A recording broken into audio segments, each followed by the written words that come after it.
Hey guys, I was so busy at work today.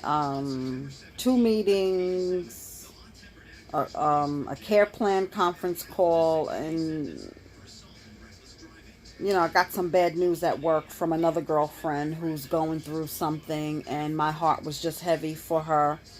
So I really could not see any of the footage from Justice for Junior, the court proceedings or anything during the day. I did see on social media, after the fact when I got off of work, I did watch some of it. I'm sorry, yeah, it's getting late. From what I'm hearing, the and I knew today was not going to be the start of the trial. I think when everybody heard October 25th, everybody was excited for today. Everybody was thinking that today something would happen, but it was just a hearing. They were just back in court. And from what it sounds like,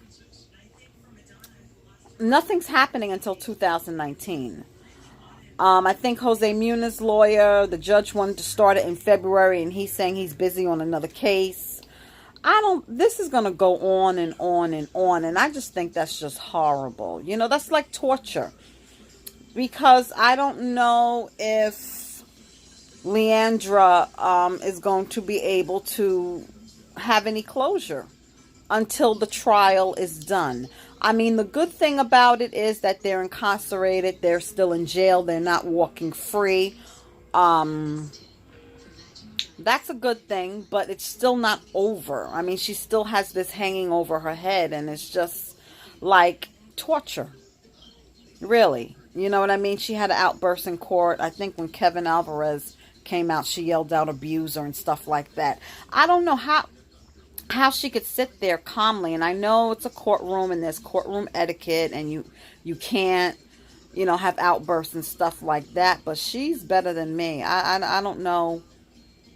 It's got to be torture. So I mean, it is torture. You know what I mean? I don't know. Asking for the suspect's DNA because they want to place them in what cars they rode in. To be honest with you, if you're friends and you hang out on a regular basis, that would make me feel uncomfortable, because I could have been in your car earlier that day. You understand? And not even been present at the attack, but because we were riding around all day, and you could have dropped me off, at 8 o'clock and then went and did God knows what. I don't know how I feel about that. I really don't know why that matters. Someone behind the scenes said they want to probably run and see if they can connect them to other crimes, run and put them in the data bank. Okay, yeah, but that doesn't, to me, that would make me feel uncomfortable if I wasn't there and I know I was riding around with you all day. And let's say I do, like some of them do. They have been arrested before. They do have criminal past. I mean, just because you find my fingerprints and I'm in the database, are you going to try to place me at the scene? So, I don't know. It's just, this is going to be a long, drawn-out thing, and it's going to be interesting to see who really goes the distance with this trial. If this trial goes 2, 3, I don't know, could have stretched to 4 years. It's important, they had the rally, and I knew about the rally because I follow several people on Instagram, and Emmett Till, I think he's the one who put it together. They had the march and stuff like that. I just hope that the momentum keeps going, and Pix 11 doesn't, eventually move on. I'm glad that they won the spot to be able to be in the courtroom and film, because honestly, they're the only ones that deserve it. ABC, NBC, maybe them, and I think Telemundo reports on this story. But Pix 11 has been, they've been riding with this story. And I'm glad that they won. And, I wish they would allow a live stream, but it is what it is, guys. But just don't expect anything anytime soon. This thing could go on for years. And just pray for Leandra. That's all we can do, is pray for her. And it's going to, like I said, it's going to be interesting to see who goes the long haul. I was just on Instagram. Jake's page is so funny how he goes back. Somebody had recommended me to follow him. How he goes back and forth with thoughts for Justice for Junior. That was just hilarious, okay? His Instagram page is hilarious and informative at the same time. I told you I also follow Felice Justice on Instagram. I don't know why I'm yawning, y'all. But it's just it's sad. It really is sad, and it's torture. And with all these events that they're having, it's just it's somebody sent me a picture of the basketball game that they just had, and it showed Leandra holding something, Genesis was holding something, and Lysandro Jr.'s father was holding something. And it was beautiful and sad at the same time. Beautiful and sad at the same time.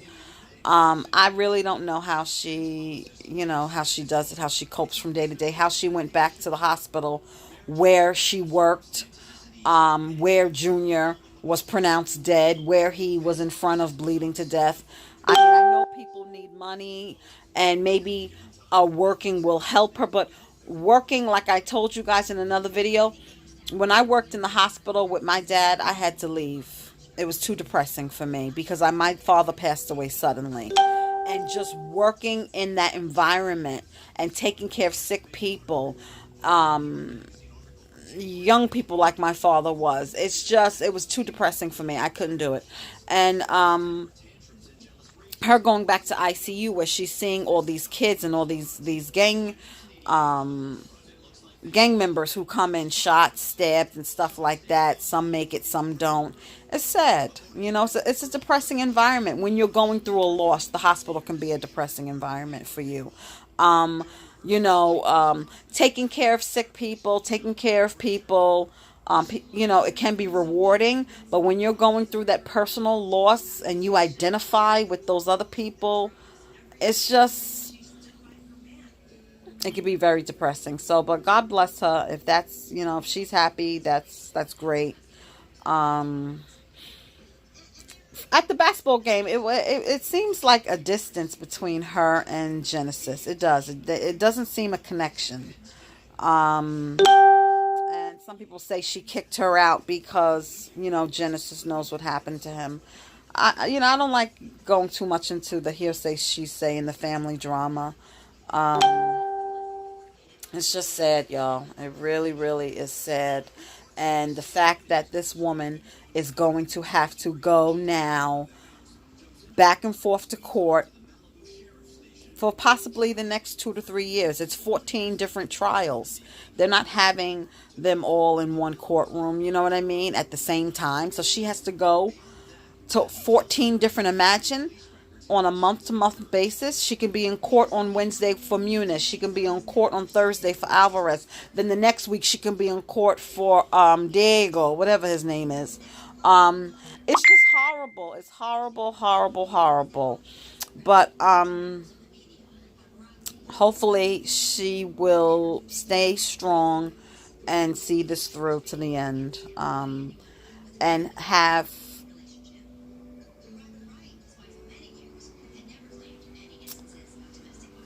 I don't know. I don't know if she'll ever have peace. Even if they give life. Even if they get 25 years, like I said. These guys are young.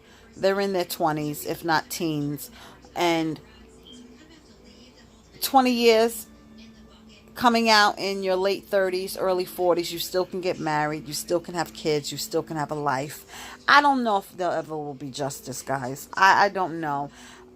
In jail, they still have a life, okay? There's people that get married behind bars. There are people that have sex, get high, smuggle cell phones in.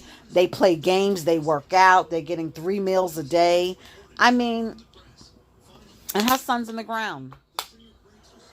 I don't know if there'll ever be justice, so I don't know, guys, but we'll see. Well, it's going to be interesting to see how long that this story stays out there. For her, it's a lifetime. Her life is forever changed, but it's going to be interesting. All right, that's it, guys. I'm getting ready to get myself together. I'm tired. But it was nice talking to you guys. All right, I'm sorry. That's rude. I shouldn't have yawned. But I'll be talking to you. Let me know your thoughts.